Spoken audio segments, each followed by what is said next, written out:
विद्यार्थियों को फाइनली हमारे पास आ चुका है जो आपका कक्षा 9वीं का जो आपका हिंदी का अर्धवार्षिक पेपर होने वाला है। तो पूरा का पूरा जो पेपर है सेम का सेम आ चुका है। तो पूरा मैं पेपर आपको इस वीडियो में बताऊंगा। साथ ही साथ ये भी बताऊंगा कि सभी क्वेश्चन के आंसर आप किस प्रकार से देख पाएंगे। सभी जानकारी आपको इस वीडियो में दिखाई देगी। यदि आप भी टॉपर बनना चाहते हैं, पूरे 75 में से 75 अंक लाना चाहते हैं, तो इस वीडियो को पूरा एंड तक देखिएगा। इस वीडियो के किसी भी पार्ट को बिल्कुल भी स्किप मत कीजिएगा, अन्यथा आप क्या है आपके अंक कम रह जाएंगे। बस वीडियो को पूरा देखिएगा। और कक्षा 9वीं के सभी विषयों के जो कि आपके होता है अंग्रेजी, गणित, विज्ञान, समाज विज्ञान, सभी के पेपर आपको इसी चैनल पर मिल जाएंगे।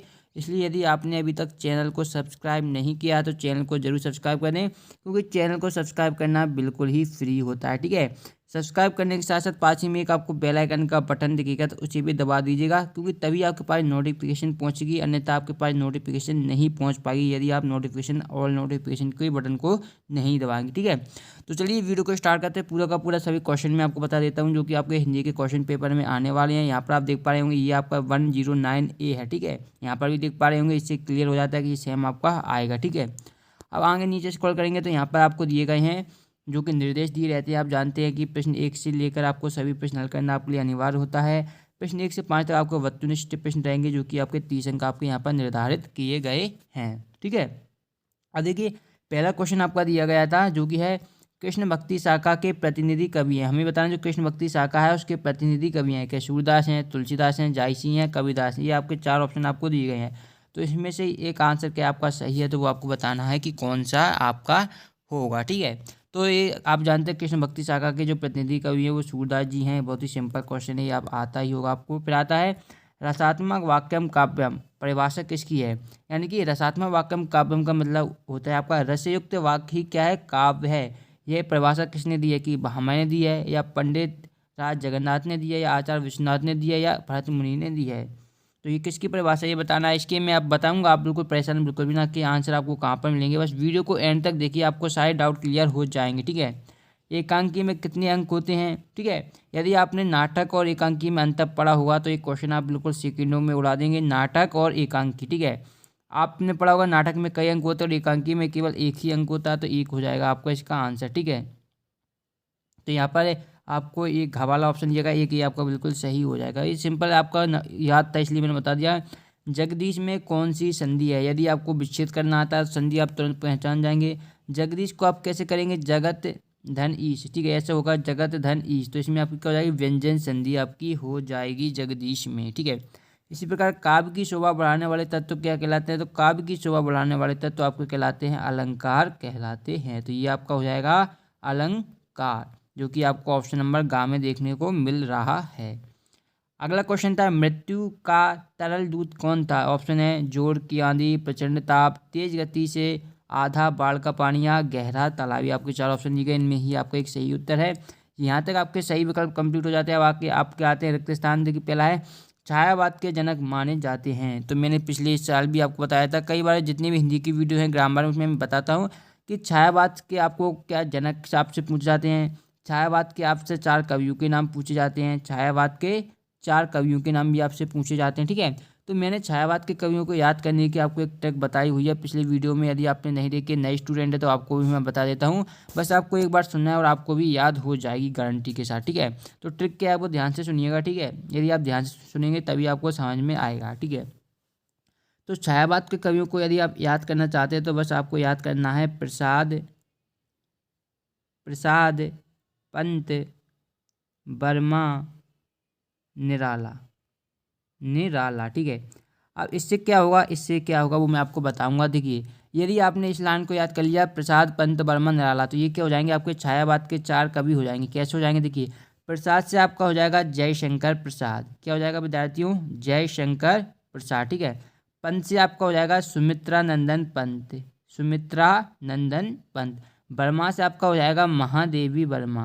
क्या हो जाएगा विद्यार्थियों, महादेवी वर्मा।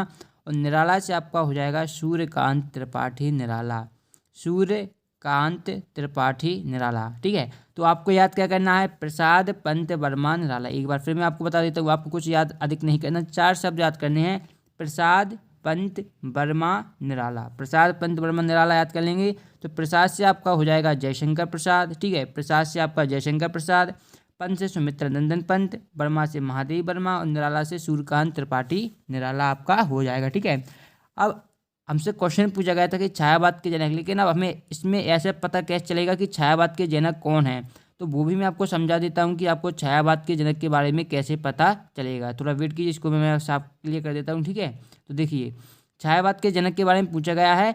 देखिए मैंने यहाँ पर प्रसाद पहले क्यों लिखा और बाद में मैंने निराला क्यों लिखा, इसका भी मेन कारण देखिए पहले लिखा यानी कि मुख्य यही होगा, जो पहले लिखते हैं वो क्या सबसे महत्वपूर्ण होता है। तो जो प्रसाद जी हैं यानी कि जो जयशंकर प्रसाद हैं वो क्या है, छायावाद के सबसे महत्वपूर्ण क्या है कवि हैं, जयशंकर प्रसाद। ठीक है, तो और यही जयशंकर प्रसाद ही हैं, ये छायावाद के जनक भी हैं, इसलिए हमने इनको सबसे पहले लिखा है। ठीक है, तो इससे सारे डाउट क्लियर हो जाएंगे, नाम भी आपको चारों याद हो जाएंगे और आपको ये भी पता चल जाएगा कि हमने इसको पहले इसलिए लिखा है क्योंकि जो छायावाद के जनक है वो भी जयशंकर प्रसाद ही हैं और प्रमुख कवि भी जयशंकर प्रसाद है। वैसे प्रमुख कवि सभी होते हैं लेकिन जो जनक कहे जाते हैं वो जयशंकर प्रसाद ही आपके हो जाएंगे। आई होप सारे डाउट आपको क्लियर हो गए होंगे। छायावाद से कोई भी आपसे अब ऐसा क्वेश्चन नहीं है जो बनेगा नहीं। बाकी इनकी रचनाओं के बारे में मैंने ट्रिक बताई कि जयशंकर प्रसाद की रचना कैसे याद करेंगे, पंत की कैसे करेंगे, वर्मा की कैसे करेंगे, निराला की कैसे करेंगे। यदि आप ट्रिक देखना चाहते हैं तो आपको क्या है हमारे चैनल पर जाना और प्लेलिस्ट ऑप्शन में आपको एक हिंदी ग्रामर की प्लेलिस्ट मिलेगी, हिंदी ग्रामर की। ठीक है, तो उस प्लेलिस्ट में जाकर आप देखिएगा तो वहाँ पर आपको सभी जो हिंदी ग्रामर की जितने भी क्वेश्चन होते हैं आपके छायावाद, भक्तिकाल, रीतिकाल, ठीक है, आपके जितने भी जी आपके काल हैं सभी की मैंने ट्रिक बताई है वहाँ पर, तो वहाँ पर जाकर प्लेलिस्ट में जाकर आप आसानी से देख सकते हैं। ठीक है, तो ये तो छायावाद की मैंने पूरा डिटेल में आपको बता दिया। अगला क्वेश्चन देखिए, जिनके कारण स्थायी भाव जागृत हो तो वह क्या कहलाते हैं। ठीक है, तो देखिए आपको ये पता होना चाहिए स्थायी भाव जो रस के अंग कितने होते हैं, रस के 4 अंग होते हैं। एक होता है आपका, यहाँ पर मैं लिख के बता देता हूँ, जो रस होते हैं, रस के स्थायी भाव के बारे में बात नहीं कर रहा मैं, रस के अंग के बारे में बात कर रहा हूँ। तो रस के 4 अंग होते हैं। पहला होता है आपका स्थायी भाव, ठीक है, स्थायी भाव। दूसरा होता है आपका विभाव, विभाव। तीसरा होता है आपका अनुभाव, अनुभाव। चौथा होता है आपका संचारी भाव।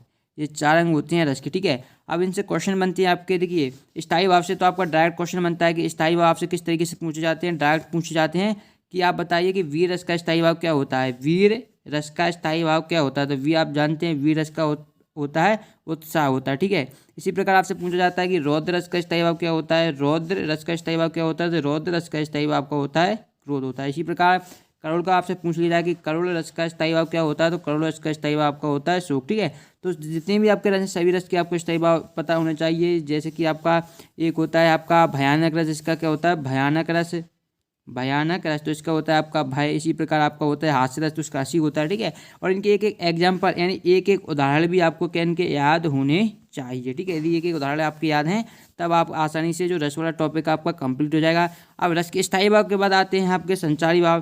तो संचारी भाव तो एक 3 नंबर का क्वेश्चन बनता है कि स्थायी भाव और संचारी भाव में अंतर लिखिए। स्थायी भाव और क्या है संचारी भाव में आपको अंतर लिखना होता है, तो ये भी आपको याद कर लेना है। ठीक है, और एक क्वेश्चन ऑब्जेक्टिव में आता है कि संचारी भावों की संख्या कितनी है, संचारी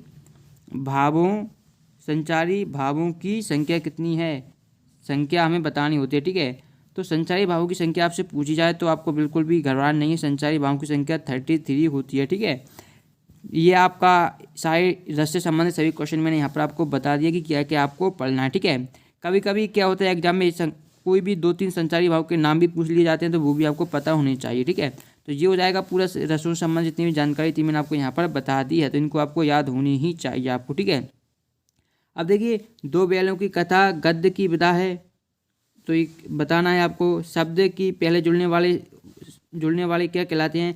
शब्द के पहले जुड़ने वाले आप देखिए 2 चीज़ें होती है, एक तो होता है आपका उपसर्ग और एक शब्द होता है आपका प्रत्यय। ठीक है, अब उपसर्ग क्या होता है और प्रत्यय क्या होता है ये आपको पता होना चाहिए। ठीक है, तो दोनों चीज़ें मैं आपको यहाँ पर बता देता हूँ कि उपसर्ग क्या होता है और प्रत्यय क्या होता है। ठीक है, उपसर्ग वे शब्द होते हैं जो किसी शब्द के हम पहले लगाते हैं तो उन्हें उपसर्ग बोलते हैं, जबकि प्रत्यय वे शब्द होते हैं जो किसी शब्द के हम अंत में लगाते हैं।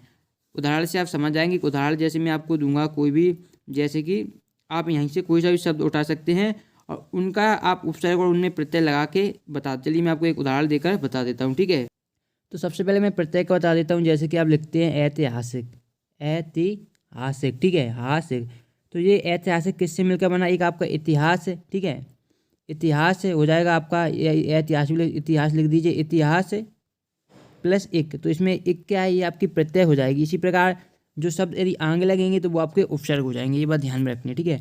वीरस का स्थायी भाव पूछा गया है, तो अभी मैंने बताया था वीरस का स्थायी भाव होता है उत्साह, ठीक है, उत्साह। आंग दिया गया है पीपल, पीपर पात्र सरेस मन डोला में अलंकार है, तो अलंकार बताना है कौन सा अलंकार है। जैसे कि मैंने आपको वीडियो को स्टार्ट में बताया था, सभी क्वेश्चनों के आंसर आपको मिल जाएंगे, कुछ क्वेश्चन मैंने डिटेल में आपको समझा दिए हैं। यदि इसी प्रकार सभी क्वेश्चन के आंसर आप देखना चाहते हैं, डिस्क्रिप्शन बॉक्स में आपको एक लिंक मिलेगी, वहाँ से जाकर आप हमारे टेलीग्राम ग्रुप को ज्वाइन कर लीजिएगा। और यदि आप टेलीग्राम ग्रुप को ज्वाइन कर लेते हैं तो वहाँ पर मैं इसके सोल्यूशन की PDF आपको प्रोवाइड करा दूंगा टेलीग्राम पर, ठीक है। तो वहाँ से देख सकते हैं ये आपकी सही जोड़ियाँ दी गई हैं। श्रृंगार रस तो मैंने आपको अभी जस्ट बताया था, श्रृंगार रस का स्थायी भाव क्या होता है, रति होता है, ठीक है। रीढ़ की हड्डी आपको बताएगा 24 मात्राओं का छंद क्या होता है, ठीक है। विद्यालय और आपका सालेमली, चारूचंद की चंचल किरणें, तो ये सभी आपकी दिए गई हैं, ठीक है। रीढ़ की हड्डी हो जाएगा जगदीश चंद्र माथुर का 24 मात्राओं का छंद दुआ होता है। विद्यालय में दीर्घ संधि है, सालेमली वर्णवाचक और चारूचंद की चंचल किरणें में अनुप्रास अलंकार है, ठीक है। उसके बाद आता है आपका एक शब्द वाक्य में होता है, तो काव्य की शोभा बढ़ाने वाले तत्व क्या कहलाते हैं, तो अभी मैंने आपको बताया जस्ट ऊपर, काव्य की शोभा बढ़ाने वाले तत्व अलंकार कहलाते हैं। कहानी के कितने तत्व माने गए, तो कहानी के तत्व बताने हैं। रसखान किसके भक्त थे, रचना के आधार पर वाक्य के प्रकार, ये भी इंपॉर्टेंट है। आपसे दो क्वेश्चन बनते हैं, एक रचना के आधार पर बनता है और दूसरा बनता है अर्थ के आधार पर वाक्य के कितने प्रकार होते हैं, ठीक है। तो रचना के आधार पर ध्यान रखिएगा 3 होते हैं, ठीक है। रचना के आधार पर 3 होते हैं और अर्थ के आधार पर 8 होते हैं, ये दोनों ध्यान रखने हैं, ठीक है। रचना 3 और अर्थ पूछे तो 8 होती है, ये ध्यान रखना दोनों बातें, ठीक है। चलिए इसी प्रकार आपको दिए गए 77 देख लीजिएगा। बाकी जो क्वेश्चन आंसर है वो नेक्स्ट वीडियो में मैं आपको बता दूंगा, नेक्स्ट वीडियो में क्वेश्चन आंसर आपको मैं डिटेल में समझा दूंगा। वीडियो पसंद है लाइक करें, चैनल को सब्सक्राइब करें, मिलते हैं नेक्स्ट वीडियो में, धन्यवाद।